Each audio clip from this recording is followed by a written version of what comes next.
At the beginning of Revi'i, we encounter Paro's command to Yosef, "V'atat tzuveta," of what Yosef must tell his brothers to take wagons from Egypt and to transport Yaakov, his wives and children, down to Egypt.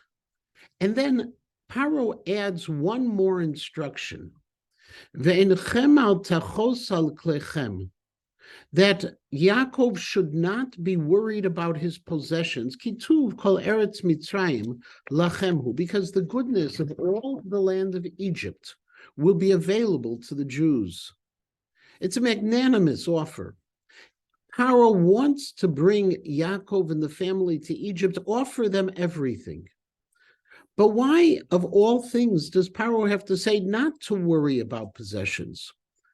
According to the Balei HaTosfot, the reason is because he was aware that Yaakov, as a tzaddik, was concerned even about his material possessions, as we saw back before the struggle with the angel when he crossed the Nachal Yabok to search out the pachim ktanim, the small utensils that had been left behind. And so Paro felt it necessary to tell Yaakov, don't worry, I will provide everything you need. Rabbi Yaakov Kamenetsky says that there's a practical reason behind this, because Yaakov was so wealthy and he had so many possessions that no matter what Paro would send to help transport the Jewish people down to Egypt, no matter how many wagons, it would never be able to carry everything. In fact, the Sforno goes one step further and he says that Paro wanted to make sure that Yaakov Avinu came down as quickly as possible. Don't take the time to pack everything up, leave it behind, so that there should be no more loss that you'll suffer because of the terrible famine in Eretz Yisrael. And yet, Rabbi Yaakov Kamenetsky notes that there was one thing unusual that then occurred, and that is in the very next parak, in the first pasuk, where we find that Yaakov Avinu stops in Beersheva. And he stops there and he prays to HaKadosh Baruch Hu and he asks him for support.